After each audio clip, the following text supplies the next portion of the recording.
I do want to give the flowers out to Sergei Bobrovsky because I was someone who was a little hesitant about him going into the playoffs.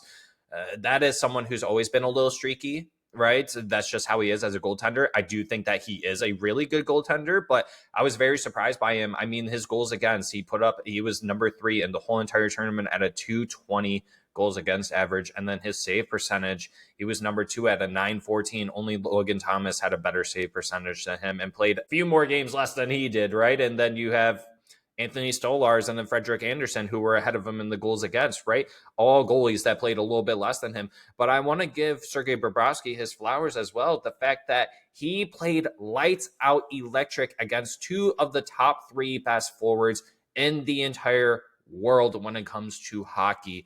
And so I want to give him a lot of credit. I really do believe that if you would have inserted some other goalie, it would have gone to game 7. I think it would have been a much closer series. What's your thoughts on Big Bob? Bobrovsky was on the case once again. The guy is a different breed come playoffs, man. He knows how to lock it up and lock it down. He was unreal. But you know what? I do also think, and this isn't to take anything away from Bob, because he 100% deserves his flowers. But you know what, man? That whole Florida group, especially the defensive group, every single defenseman on that team played unreal. And I'm sure Bob would say that. You know what I mean? If somebody's going to go and give Bob his flowers, I'm sure one of the things he's going to mention is like, you know, like, go watch the tape of our D, because they really made it easy for me, right? Like, they just looked great. And again, that's why selfishly, it's like I said, like, Ekblad had an unreal, probably his best.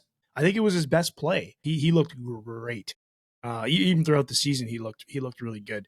But there's other guys there too, notable, like you mentioned, like Seth Jones, and having Jones and Ekblad on your right-hand side and being able to flip-flop those two, again, luxury. Like, that is just, Florida is living in pure luxury with this lineup, the way it's constructed, the way guys are getting paid. And again, that testament to the D group and what Zito did there to get those guys going, because I think they totally played a big hand in Bobrovsky playing as well as he did. But no, that whole team deserves flowers, man. Bob, the D group, the forward group, the head coach, the GM, like, they all deserve flowers. That's how good they are.